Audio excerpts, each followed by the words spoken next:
por favor. Na Epístola de Paulo aos Colossenses. Epístola do apóstolo Paulo aos Colossenses, capítulo 3.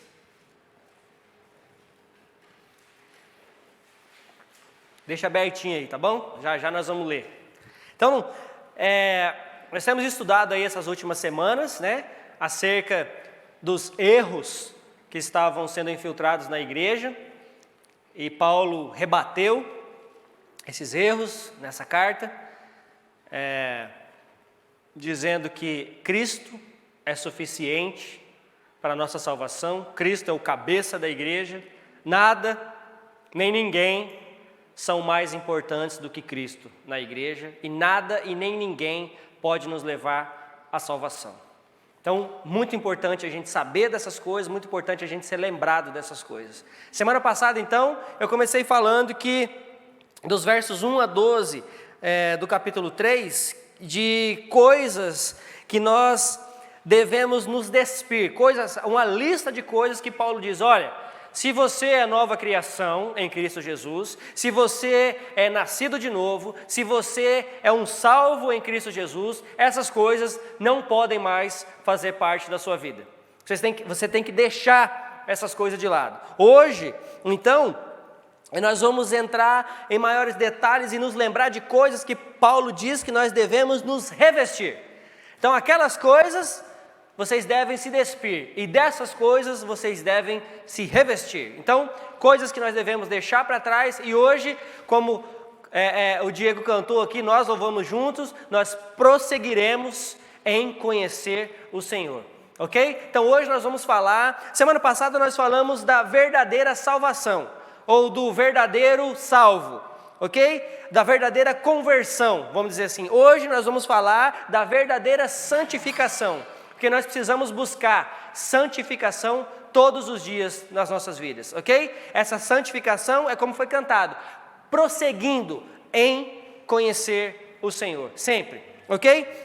Então vamos ler juntos, vamos ler tudo para a gente pegar o contexto todo do assunto, tá bom? Colossenses, capítulo 3, a partir do verso 1. Diz assim a palavra do Senhor. Olha a palavrinha aí, começando, portanto, lembra da portanto? Pois é, hoje tem portanto de novo. Portanto, já que vocês ressuscitaram com Cristo, procurem as coisas que são do alto, onde Cristo está assentado à direita de Deus. Mantenham o pensamento nas coisas do alto e não nas coisas terrenas. Pois vocês morreram e agora a sua vida está escondida com Cristo em Deus. Quando Cristo, que é a sua vida, for manifestado, então vocês também serão manifestos com Ele em glória. Assim, façam morrer tudo o que pertence à natureza terrena de vocês. E aí segue a lista. Imoralidade sexual, impureza, paixão, desejos maus e a ganância, que é a idolatria. É por causa dessas coisas que vem a ira de Deus sobre os que vivem na desobediência, as quais vocês praticaram no passado, quando costumavam viver nelas. Mas agora, abandonem todas essas coisas: ira, indignação, maldade, maledicência, linguagem indecente no falar. Não mintam uns aos outros, visto que vocês já se despiram do velho homem com suas práticas, e se revestiram do novo, o qual está sendo renovado em conhecimento, à imagem do seu Criador.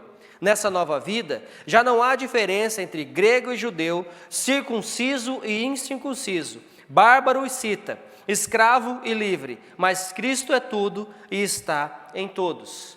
De novo, portanto, como povo escolhido de Deus, santo e amado, revistam-se de profunda bondade, humildade, mansidão e paciência.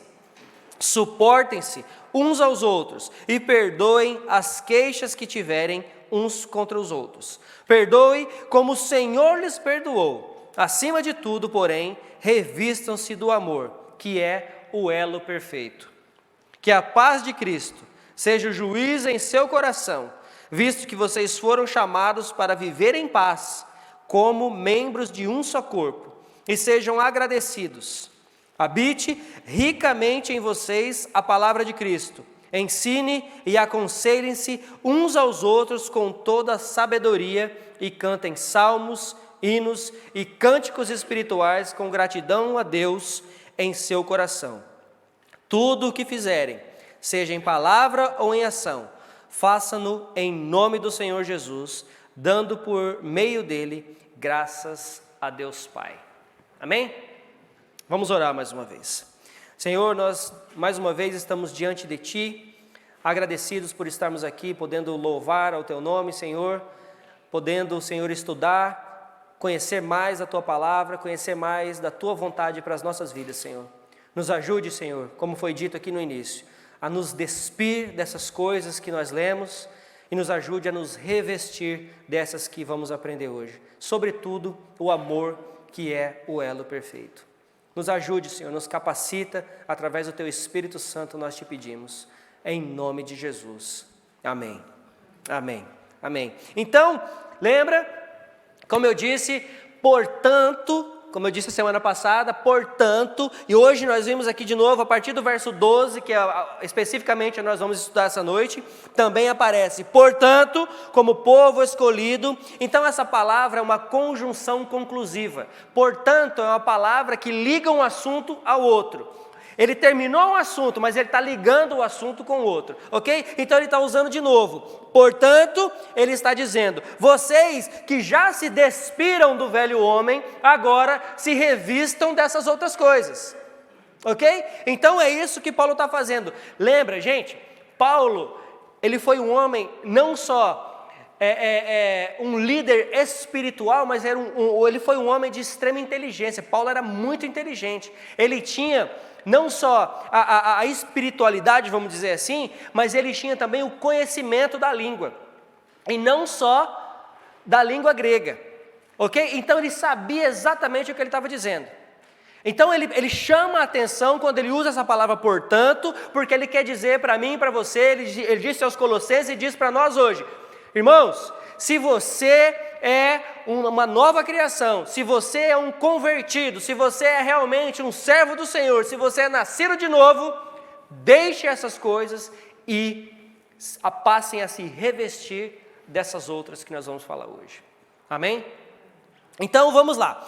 Como eu disse, como foi muito bem colocado aqui pelo Ministério de Louvor, nós devemos prosseguir em conhecer o Senhor. Isso é estar em busca da verdadeira santidade, porque nós nunca seremos perfeitos. Nós sempre devemos estar em busca da santidade, até que o Senhor volte, e aí sim viveremos com o Todo-Poderoso, perfeitos, porque Ele é perfeito. Aí sim, só na glória.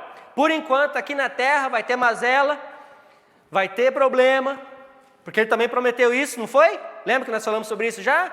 Se tem uma coisa que Jesus prometeu, foi que a gente ia passar tribulação. Mas Ele falou para a gente ter bom ânimo, porque Ele venceu o mundo. Então, se nós estamos com Ele, tudo bem. Mesmo com problema, tudo bem. Amém? Então vamos lá. Prosseguir em conhecer o Senhor. Notem aqui que Paulo ele não faz uma sugestão, não. A palavra aqui é no imperativo. Revistam-se. Ele não diz, vocês deveriam se revestir, acho que vocês deveriam. Não, ele diz, revistam-se. A palavra está no imperativo, ok? E a motivação para que nós possamos nos revestir dessas coisas já está no começo do verso 12. Portanto, como povo escolhido de Deus, santo e amado. A nossa motivação de nos revestir dessas coisas é porque nós somos povo santo e amado e escolhido de Deus. Essa deve ser a nossa motivação. Nós devemos escolher essas coisas, nós devemos buscar essas coisas, porque nós somos escolhidos, nós somos separados, nós pertencemos ao nosso Senhor. Então, uma vez que nós pertencemos a Ele, o velho homem já não pode falar mais alto, a velha natureza já não pode mais vir à tona, é a nova natureza em Cristo Jesus. Uma vez trevas, hoje eu vivo na luz. Uma vez nós vivíamos escravos do pecado, hoje nós somos livres das amarras de Satanás, livres para adorar o Senhor Jesus e livres para viver da maneira que Ele quer que vivamos. Então aqui está a nossa motivação, não é por medo, não é porque senão eu vou ser castigado. Não. A motivação está porque nós somos salvos em Cristo Jesus, porque Ele nos chama de santos, separados para Ele, separados do mundo para viver para Ele. Essa é a nossa motivação. E ainda por cima, somos amados do nosso Senhor. Ele nos amou primeiro. Ele nos amou primeiro. Então nós somos amados dEle. Amém? Então a nossa motivação deve ser essa. Devemos nos despir daquelas coisas e nos revestir, porque somos povo escolhido de Deus. João 15,16. Não foi eu quem escolhi a Deus, mas Deus me escolheu. Não foi você quem escolheu a Deus, mas foi Deus quem te escolheu. Romanos 5,8 também nos ensina que Deus não nos escolheu por méritos ou pelo que fazemos ou deixamos de fazer. Mas apesar disso, Deus ele não me escolheu pelos meus méritos. Ele não olhou para mim, não olhou para você e falou: ai, que bonitinho, vou salvar ele. Tão bonzinho que ele é.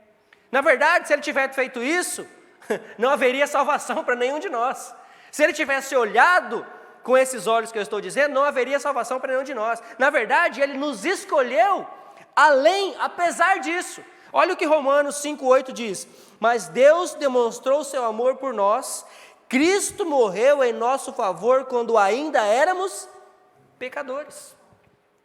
Apesar de ainda sermos pecadores, Cristo morreu por nós. Então não há aqui uma condição. É graça e pura graça. Então não existe aqui, olha, essa coisa de que nós escutamos muito: olha, mas eu ainda não estou pronto. Eu ainda não estou pronto para viver essa vida para Cristo. Então bem-vindo ao time, porque você não vai estar mesmo, nunca vai estar. Eu também não estava, e você também nunca vai estar, e eu também nunca vou estar. Mas é pela graça dele, abundante, derramada sobre mim e sobre você, que Ele nos escolheu. Aprove a Ele nos salvar. Não foi pelo mérito, não foi pelo meu mérito, não foi por algo que eu fiz de bom e nem que você fez de bom, mas foi por Ele mesmo.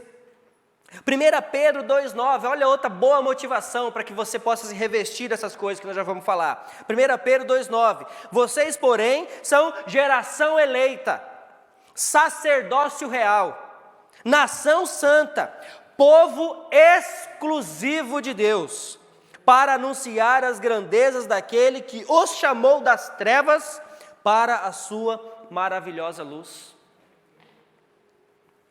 Geração santa, geração eleita, sacerdócio real, nação santa, povo escolhido de Deus. Para quê? Para sentar no banco da igreja e viver feliz para sempre. Para anunciar as grandezas daquele que os chamou das trevas para a sua maravilhosa luz.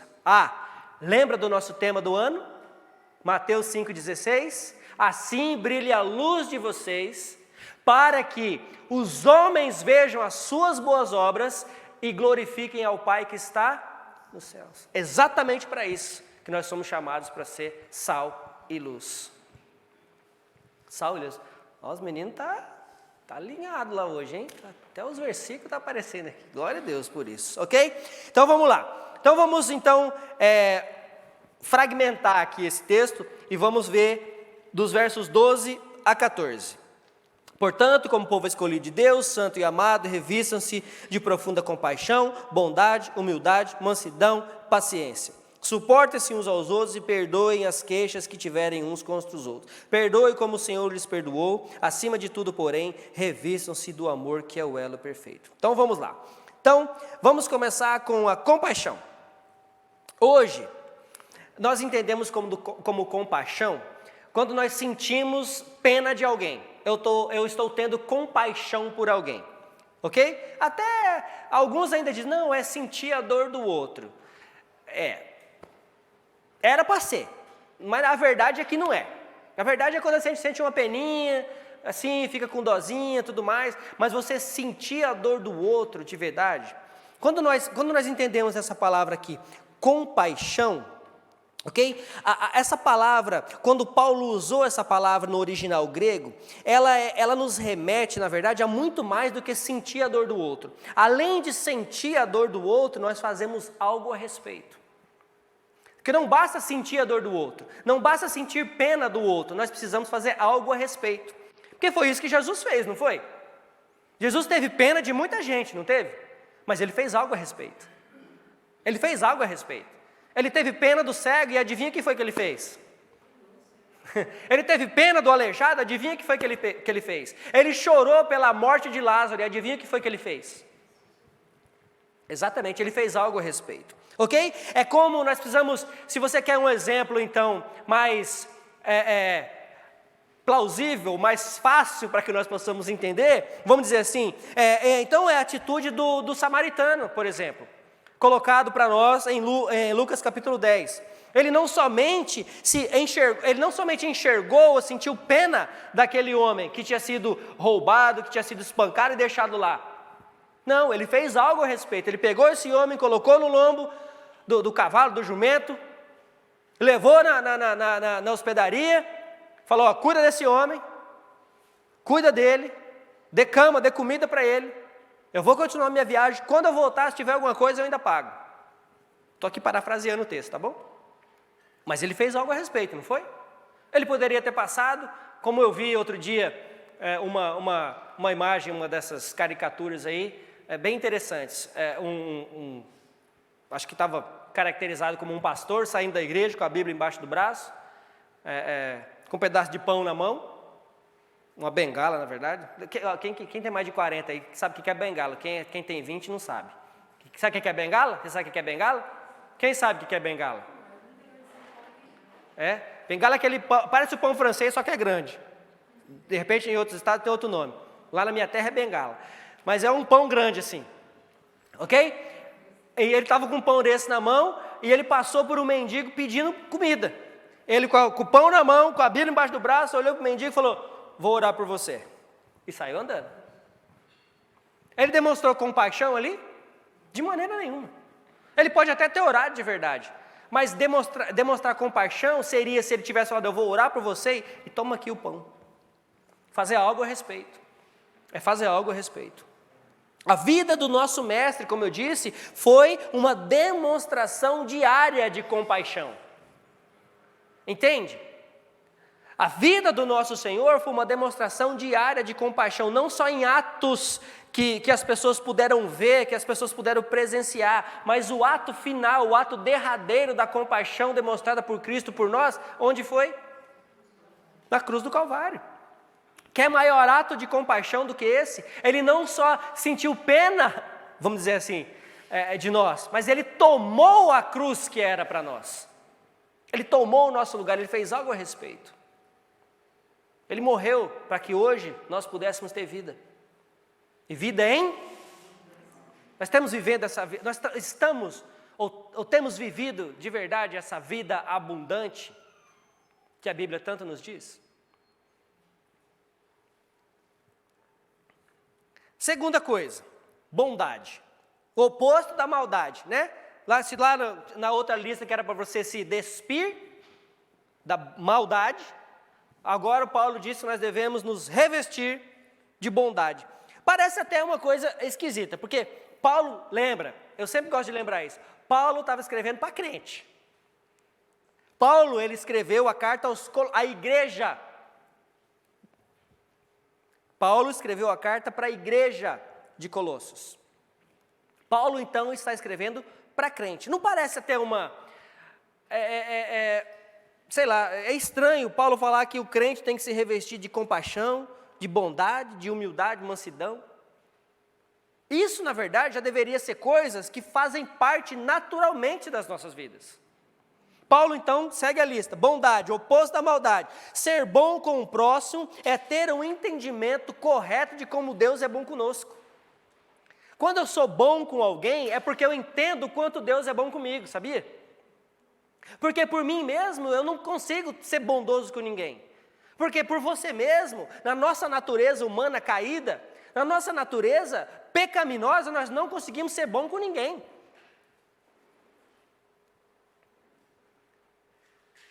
Quando o Senhor Jesus, por exemplo, foi indagado, a indagação começou, bom mestre, e Jesus responde o quê?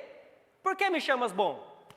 Não existe nenhum sequer, senão Deus. O que ele estava dizendo? Você está reconhecendo quem eu sou ou o quê? Afinal. Então não existe. Então essa bondade aqui, quando eu expresso bondade para com alguém, é porque eu estou demonstrando que eu entendi a bondade de Deus para comigo. Ok? Barnabé, por exemplo, ficou conhecido no Novo Testamento por seus atos de bondade com os outros. Porque Deus estava atuando através da vida de Barnabé. Esse homem investia nas pessoas e não nas coisas. Nós precisamos aprender a investir nas pessoas. Haja vista que começar agora o estudo, relacionamento intencional. Nós precisamos ter a intenção verdadeira de construir relacionamentos saudáveis. Nós precisamos ter a intenção verdadeira de nos relacionarmos com as pessoas. Porque nós somos chamados para vivermos juntos, em comunidade, e além disso, para pregar, para anunciar as boas obras. E para quem que nós vamos pregar, para quem que nós vamos anunciar, se nós não tiver relacionamento? Se você não construir relacionamento, para quem que você vai falar? É bem verdade que existem os pregadores itinerantes, que não precisam ter relacionamento nenhum, eles param, ligam a caixa de som, ligam lá o microfone e começam a anunciar. Mas isso é um tipo de ministério. Agora, quer ministério mais eficiente, quer ministério que mais dá certo do que o ministério da igreja que se relaciona com as pessoas ao seu redor? Por quê? Porque as pessoas, os homens, vão ver as suas boas obras, porque a luz de Cristo está brilhando em você, e eles vão vir também a glorificar ao Pai que está nos céus. É por isso. É por isso. Então Barnabé, ele investiu nas pessoas, ele deu suporte para Paulo logo após sua conversão, quando ninguém acreditava em Paulo. Barnabé, levado pelo Espírito, fala, calma, é verdade, ele converteu mesmo. É verdade, o Senhor pegou ele. Não foi ele que escolheu o Senhor, não, foi o Senhor que escolheu ele. O Senhor pegou ele e investiu em Paulo. Ok? Não só isso, em Atos dos Apóstolos nos mostra várias vezes onde Barnabé ajudou os necessitados. E não só isso, mais tarde ele acreditou e continuou investindo na vida de João Marcos, aquele que lá atrás tinha abandonado numa viagem missionária. E que inclusive gerou intriga entre ele e Paulo. Paulo, aquele que Barnabé ajudou lá no começo, agora Paulo está brigando com ele. Por quê? Porque ele quer investir na vida de outro do mesmo jeito. Vocês estão vendo? Paulo, que um dia lá atrás foi ajudado por Barnabé, foi consolado, chegou, vem cá, Barnabé pegou ele, vem cá filho, vem cá, eu acredito que o Senhor está me levando a acreditar nisso. Aquele que foi consolado agora não está liberando perdão para aquele que pisou na bola com ele, tanto que houve uma briga entre os dois.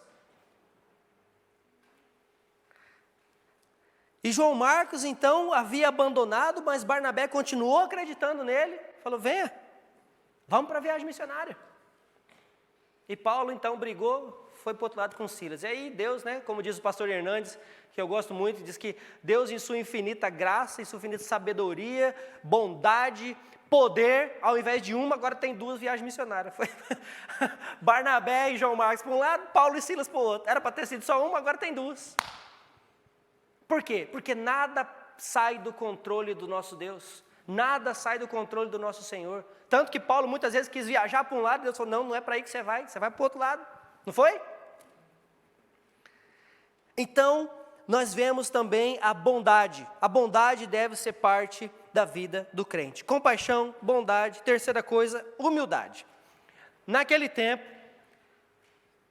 e também hoje, bondade é visto como o quê? Bondade não, desculpa. Bondade, humildade, desculpa, humildade.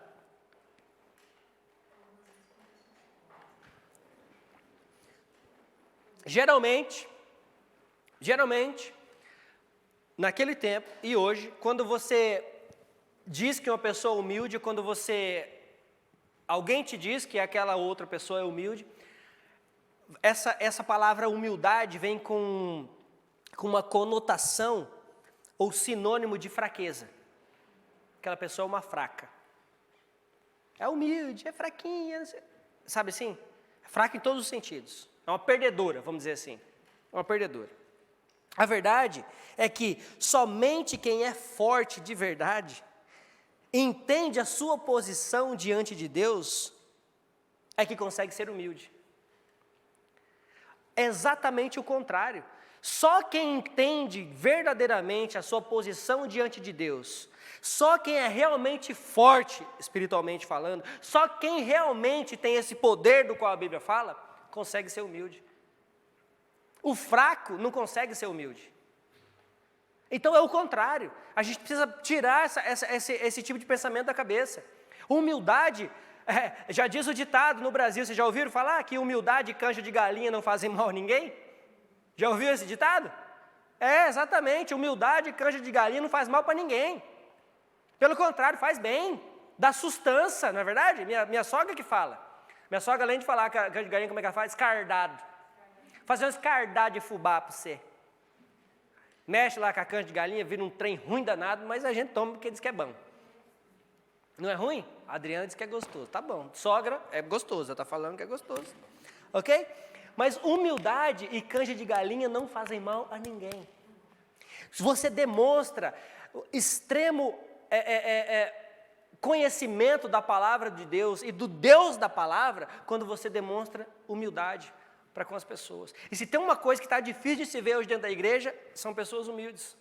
Nós vemos, na verdade, a grande maioria de pessoas arrogantes, arrotando uma santidade que nem elas conseguem viver. Eu quero exigir muitas vezes uma santidade das pessoas que eu não consigo viver. E aí eu aponto e digo, olha, você, pobre pecador. Entendem? Isso é sinal de humildade?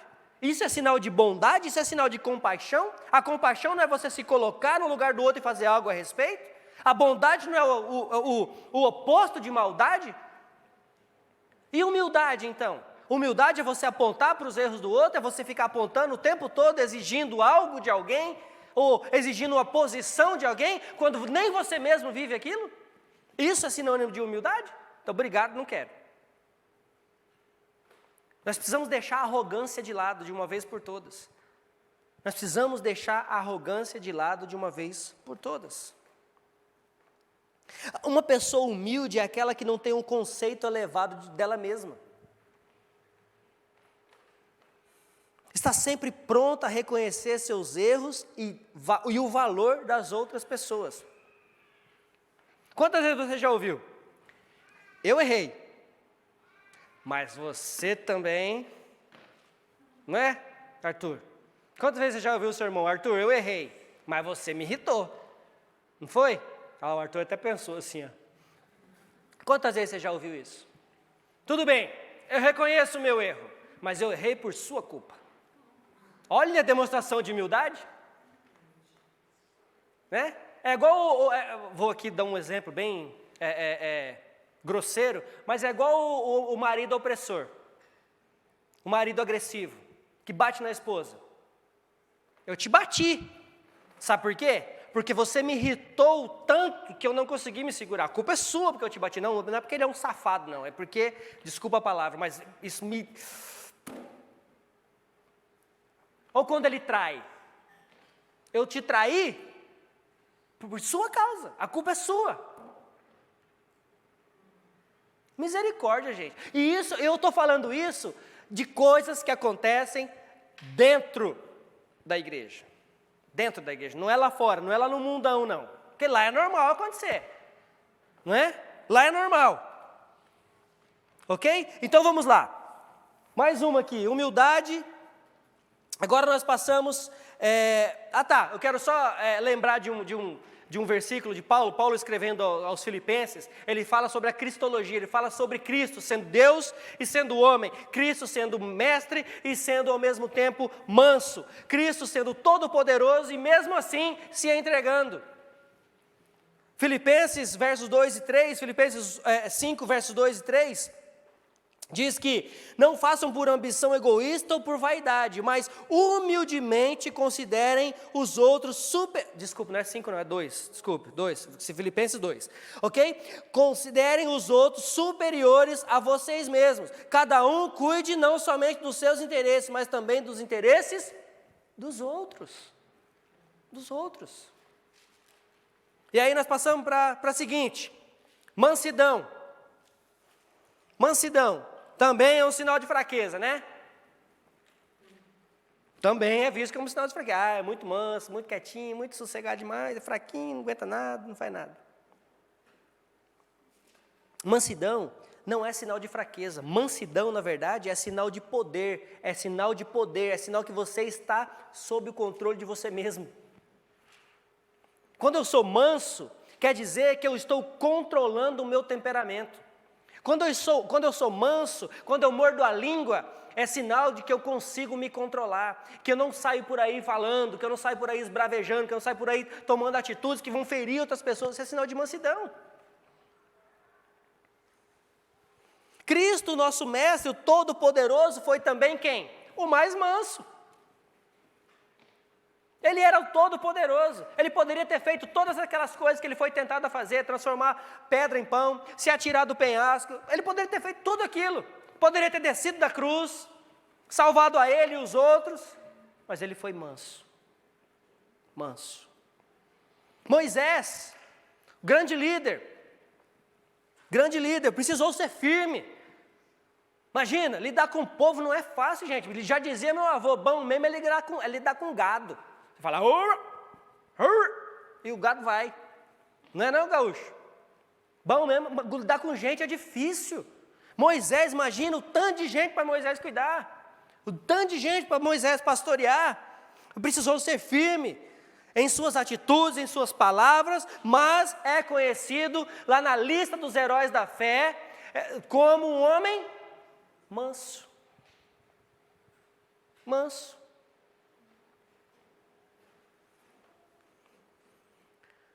Vamos seguir a lista. Paciência. Eu gosto de usar a palavra longanimidade. É a paciência longa. Né?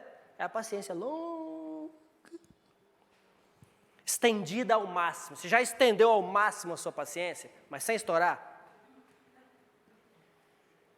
Já estendeu ao máximo a sua paciência? Já ou não? Ou sua paciência é só... Já foi? Não puxa mais daqui não. Puxa mais daqui não.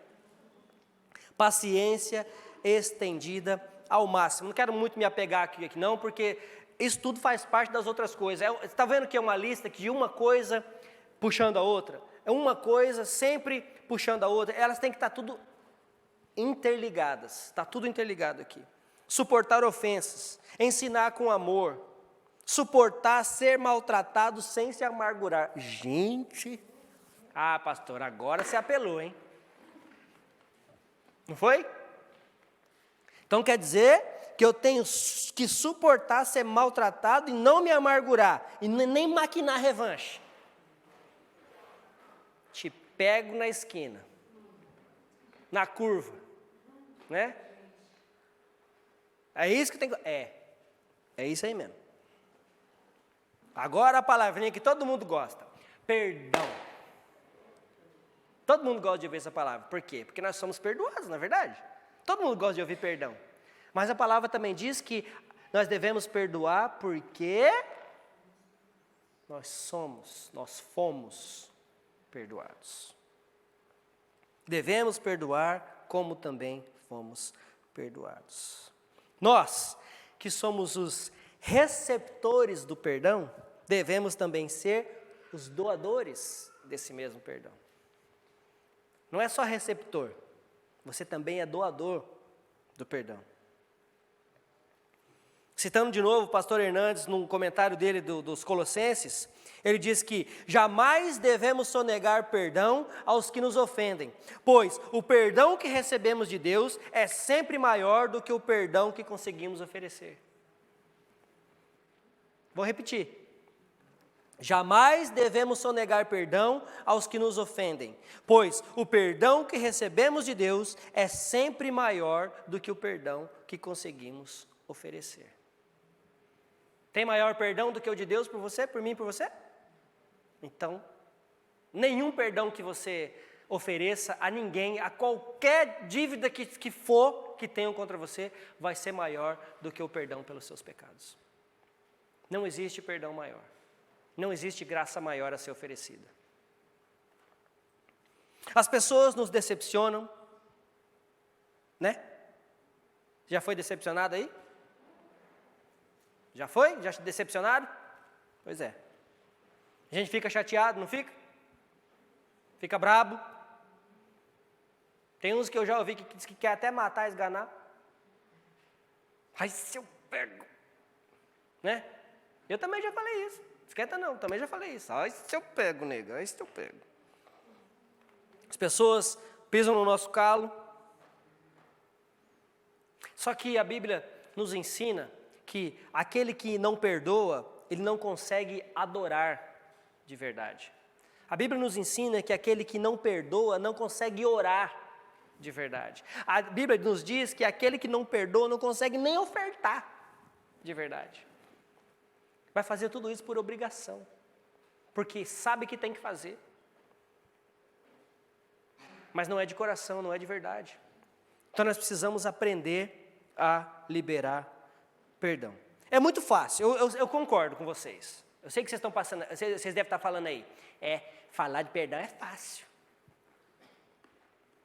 Está passando aí na sua cabecinha agora. É porque não foi com você o que fizeram comigo. Né? É porque não foi com você, pastor, que fizeram comigo. Porque se fosse, duvido que você ia estar falando de perdão. Você acha que só pisaram na bola com você, comigo não. Você acha que eu já não... Já teve aquele dia, que eu gosto de brincar que tem dia que a gente acorda querendo morder a orelha. Já teve aquele dia que você acordou querendo morder a orelha? De tão pilhado que você está, porque você está bravo, que aconteceu alguma coisa. Eu acordo assim de vez em quando também. Minha esposa que eu diga. Ela já olha e fala, tá bom não, né? Eu falo, aí ela, opa. Nem respondo. Ela já sabe. Ela já sabe.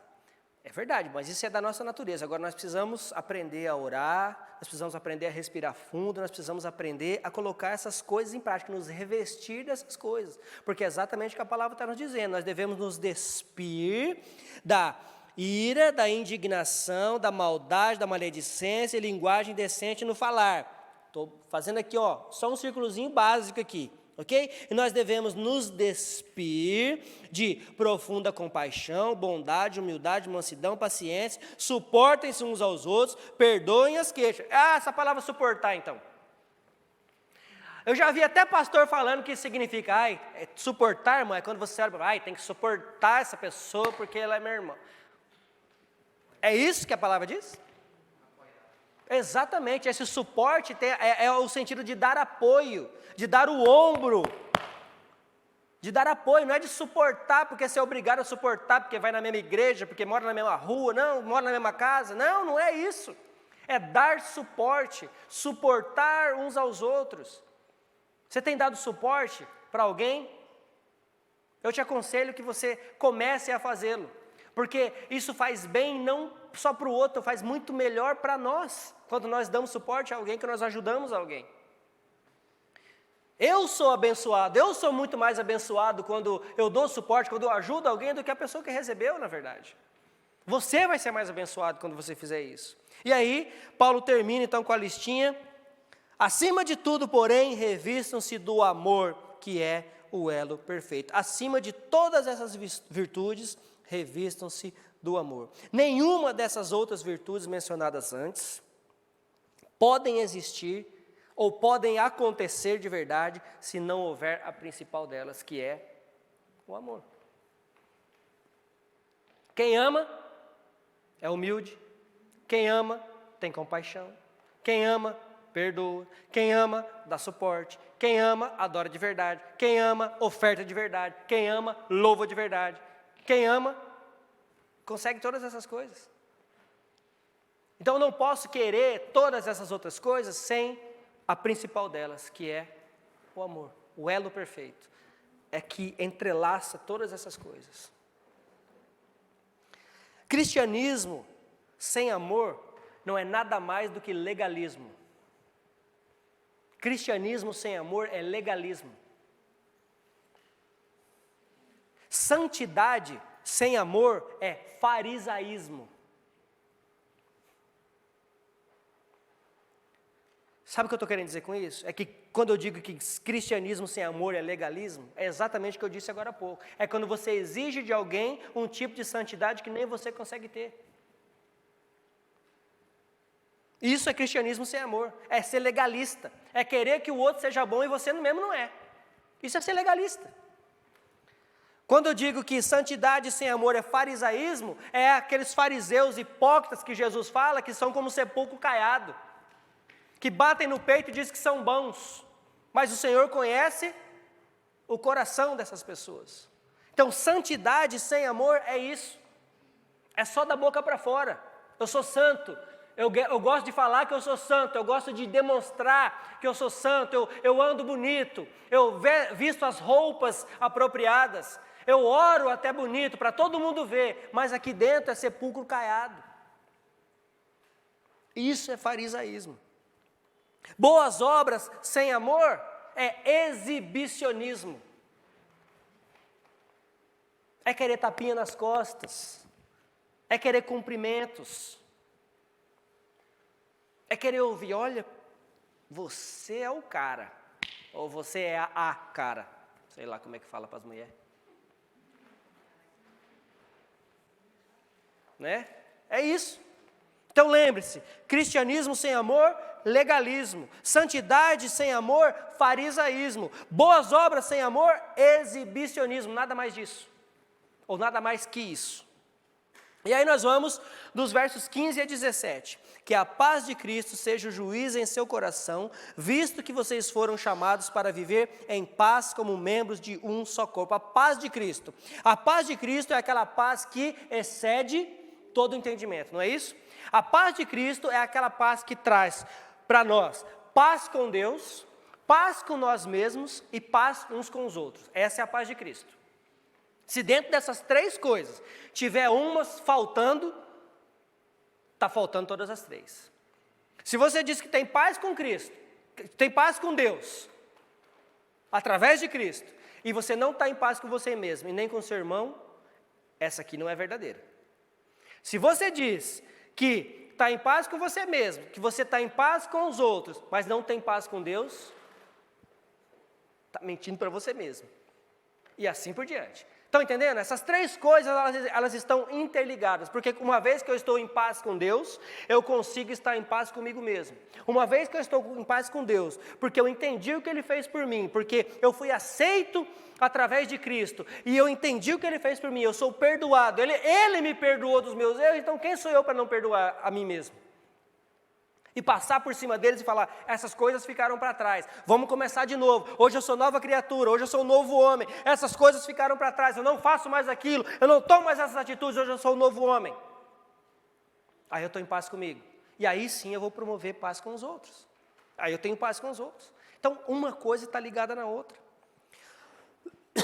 E essa paz não quer dizer que vai existir ausência de problemas, mas com certeza, Ele que nos dá a paz vai estar cuidando de tudo.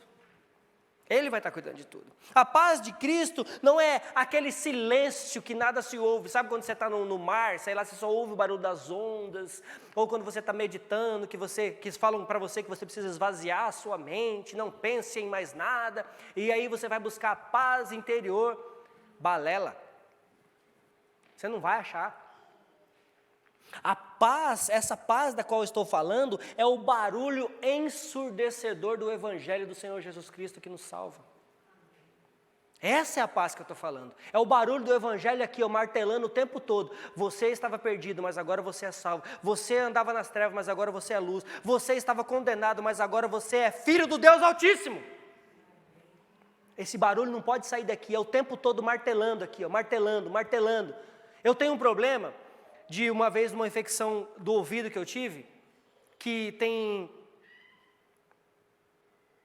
7 para 8 anos. Eu tive uma infecção no ouvido, porque eu entrei na água e infeccionou, aí eu fui pegar um voo, eu quase fiquei surdo. E o problema remanescente disso é que eu escuto um zunido 24 horas por dia. Eu tô aqui agora, estou ouvindo ele. Está ali. Eu vou deitar, eu deito a cabeça no travesseiro, ele está lá. Eu acordo, ele está lá, em todo lugar ele está lá. O que eu tenho que fazer é treinar a minha mente, me lembrar que esse zunido não pode tirar a minha atenção. Então tem que fazer, né, doutora? Doutora Paulinha, não é verdade? Né?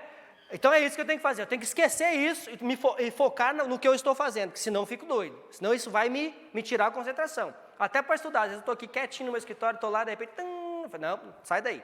Mas o evangelho tem que ser assim no nosso ouvido, tem que ser esse zunido o tempo todo aqui, ó, martelando, te lembrando que foi Cristo, e é por Cristo, e é por meio de Cristo, e é para Ele que nós vivemos, o tempo todo. Isso é paz com Cristo. Porque quando você esquece dessas coisas, você não tem paz com Ele, você não tem paz com você mesmo, e muito menos com os outros. Muito menos com os outros, gente. É simplesmente impossível dizer que temos paz com Cristo e não estivermos em paz com os nossos irmãos, com quem está ao nosso redor. E aí continua: habite ricamente em vocês a palavra de Cristo. O povo de Deus precisa ser cheio da palavra de Cristo. O povo de Deus precisa conhecer a palavra de Cristo. Pastor Kleber, eu digo assim que, eu falo, rapaz, o homem ele é perseverante mesmo. Porque o pastor Kleber já tentou tantas vezes. Vamos começar um estudo bíblico, pastor? Vamos fazer, pastor, vamos fazer. E a coisa vai desanimando, vai ficando para baixo, o pessoal vai desistindo, não aparece. E eu falei, e aí, pastor, para ver se ele está bom mesmo. Eu falei, e aí, pastor, quarta-feira tem? Ele falou, tem. E aí, pastor, quarta-feira vai.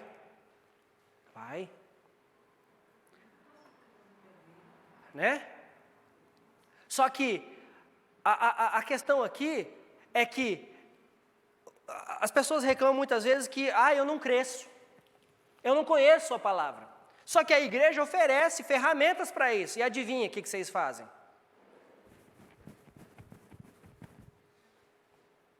É isso aí que nós fazemos.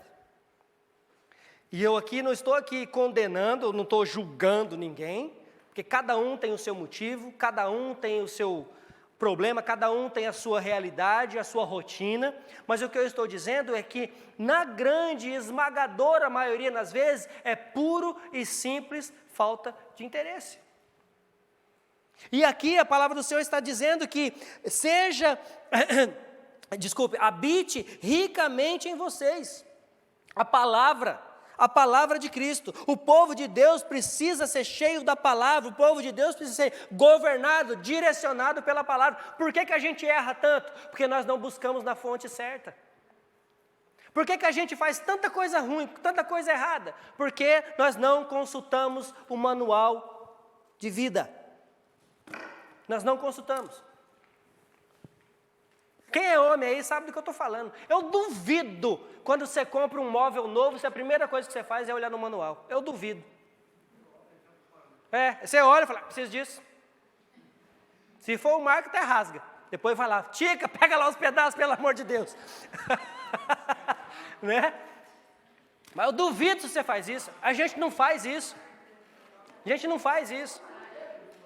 Aí, de tanta gente, talvez de tanta gente tomar na cabeça, aí a gente começa, deixa eu dar uma olhadinha no manual aqui, né, para ver como é que faz. Uma vez essa eu tenho que contar, uma vez eu trabalhava de jardineiro, né, anos passados. Aí uma cliente, eu estava lá cortando a grama dela e tudo mais, ela falou assim, Leandro, eu comprei uma mesa, meu marido vai chegar só à tarde, mas eu queria colocar essa mesa logo ali, você não monta ela para mim? Eu falei, claro, eu sou o montador das redondezas. Aí eu fui lá montar. Peguei lá, coloquei, né, o papelão no chão, forrei o chão, fui lá dentro da minha van, peguei a minha caixa de ferramentas e fui. Aí coloquei lá a mesa, olhei, aí abri a caixa, manual, estava em cima assim. Para quê? Comecei a montar a mesa. 2 horas depois, aí eu assim, caramba, mas tem alguma coisa errada, né? Mas eu acho que é assim mesmo. A mesa era uma mesa de madeira bonita, essas madeiras maciça mesmo. E as pernas da mesa tinham trabalhado. Esse trabalhado das pernas tinha que ficar para fora. Eu montei com as pernas para dentro. A mesa ficou assim, ó. Né? E eu fui embora achando que estava linda a mesa. Fui embora. Na outra semana eu voltei de novo para fazer o jardim da mulher. Eu falei assim, Leandro, então, quando meu marido chegou, Ele falou, nossa, que bom que o Leandro montou a mesa, mas fala para ele dar uma olhadinha nas pernas dessa mesa que eu acho que não está certo, não. Aí eu fui lá, graças ao bom Deus, o marido dela tinha guardado o manual, porque eu tinha jogado tudo fora, as caixas, tinha tudo, o papelão, tudo fora. Aí ela foi lá, ela falou, dá uma olhada aqui, Leandro. Aí eu,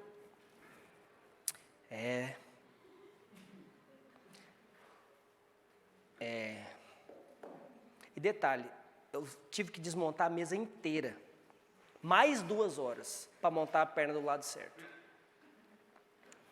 Eu estou usando essa ilustração para falar para você que é assim que nós fazemos na vida muitas vezes. Nós sabemos onde consultar, nós sabemos onde ir, nós sabemos com quem falar, nós sabemos com quem nós podemos falar, conversar com irmãos que podem nos ajudar, que podem nos aconselhar, que podem te levar para a palavra, para dizer o que você tem que fazer, e adivinha o que nós fazemos? Nada. Não consultamos, não falamos e erramos. Então, quando nós somos cheios de Cristo e da palavra de Cristo, não existe outro resultado senão comunhão com Deus, comunhão com os outros, conhecimento bíblico, conselhos sábios, adoração verdadeira. Não tem para onde correr. É a coisa certa no lugar certo. E aí continua. Sejam engrandecidos, habite ricamente em vocês a palavra de Cristo, ensinem, aconselhem-se uns aos outros com toda a sabedoria, que vem da onde? E cantem salmos e hinos e cânticos espirituais com gratidão a Deus em seu coração. Tudo o que fizerem, seja em palavra ou em ação, façam-no em nome do Senhor Jesus, dando por meio dele graças a Deus Pai. O nome de Cristo, o nome que está acima de todo nome, o nome mais poderoso do universo, o nome todo-poderoso, o nome do Senhor Jesus Cristo. Por causa do poder do nome de Cristo, nós podemos nos despir dessas coisas que nós falamos semana passada especificamente, e podemos nos revestir dessas, porque Ele é quem nos dá o poder, é o nome dEle, é no nome dEle que temos o poder de deixar aquelas coisas e passar a fazer essas. É no nome dEle que temos o poder de rejeitar o pecado, é no nome dEle, pelo nome dEle que temos o poder de nos afastar dessas coisas ruins e buscar essas coisas que são boas para mim mesmo. Veja bem, eu não faço essas coisas pelo bem de Cristo, não, eu faço essas coisas para o meu bem. Você não deixa de fazer aquelas coisas para o bem de Cristo, porque Ele, contigo ou sentigo, comigo ou semigo, continua sendo Deus. Eu é que não sou nada sem Ele.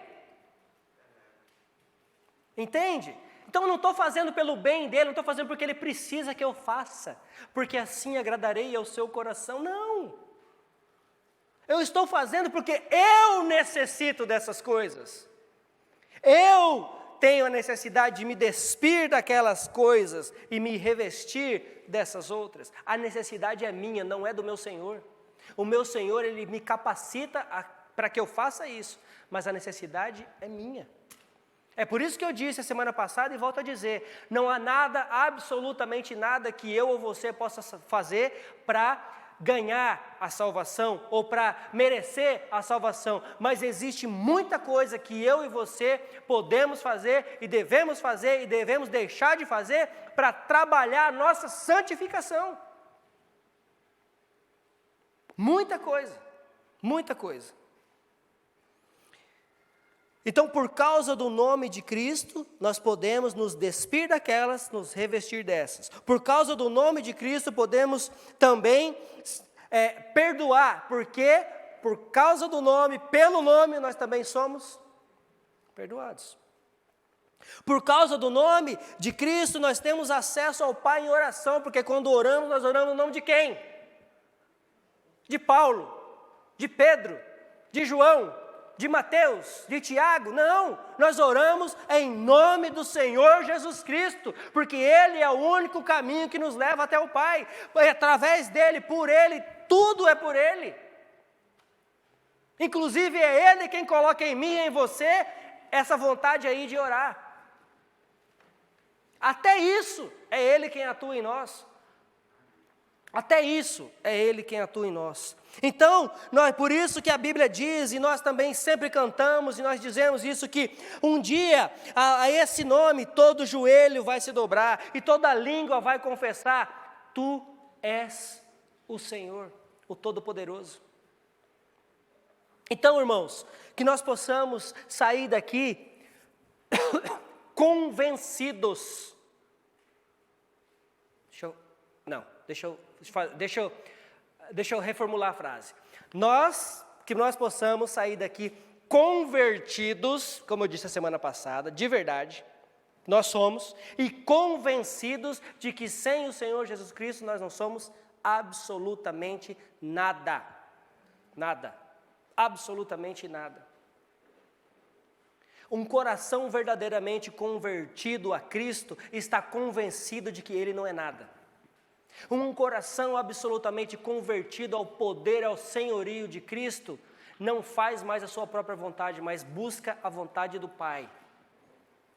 E é assim que nós devemos viver, para a honra e glória dEle, do nome dEle. Tudo o que fizerem, seja em palavra ou em ação, façam-no em nome do Senhor Jesus, dando por meio dEle graças a Deus Pai.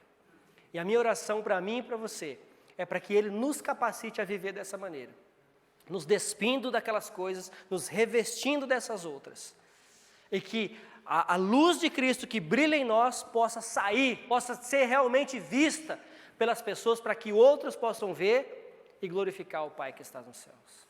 E que Ele continue nos capacitando a cada dia a vivermos dessa maneira, para a honra e glória dEle mesmo.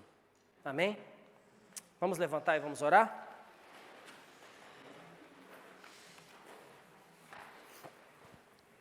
Senhor, mais uma vez, diante de Ti, diante da Tua presença, Senhor Deus, nós reconhecemos que sem Ti realmente não somos nada, sem Ti nós não conseguimos, sem Ti nós não podemos absolutamente nada, Senhor. Nós reconhecemos o Teu senhorio, nós reconhecemos o Teu poder, nós reconhecemos o Senhor atuando em nós. Como falamos na semana passada, Cristo em nós é a esperança da glória. Senhor, trabalha nas nossas vidas, nós Te pedimos encarecidos.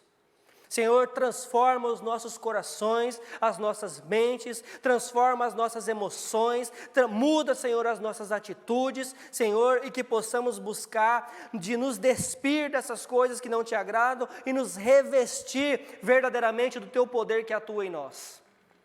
Pai, que sejamos verdadeiramente humildes, que sejamos verdadeiramente bondosos, que sejamos realmente amorosos, porque o Senhor é quem atua em nós. Não é mais a minha vontade, mas a Tua vontade em mim. Não é mais a nossa vontade, mas a Tua vontade em nós. Não é mais a paz que eu acho que tenho, mas é a Tua paz reinando em mim. Senhor Deus, em nome de Jesus eu Te peço capacitação do Teu Espírito Santo, para mim, para os meus irmãos, para minhas irmãs que estão aqui essa noite, Senhor. Nos capacita, nos ajuda, nós Te pedimos, ó Pai. Nós carecemos mais e mais da Tua graça, todos os dias nas nossas vidas. Senhor, nós carecemos mais e mais de prosseguirmos de Te conhecer todos os dias nas nossas vidas. Nos ajuda, Pai, nós oramos. Senhor, não nos deixe cair em tentação, não nos deixe, Senhor, que ficamos,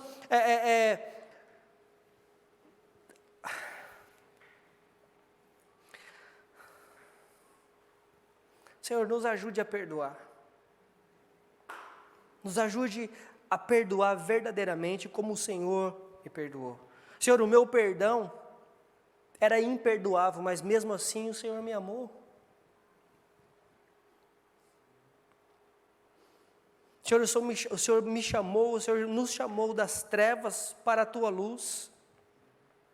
O Senhor me tirou de uma vida de condenação, de promiscuidade, de impureza, para uma vida diante de Ti. Senhor, nos ajuda, Pai, ao adorarmos em espírito e em verdade. Nos ajuda, Senhor. Nós Te pedimos, e que toda honra e que toda glória sejam dadas a Ti, em nome santo do Senhor Jesus, o autor e consumador da nossa fé, que nós oramos. Amém. Amém.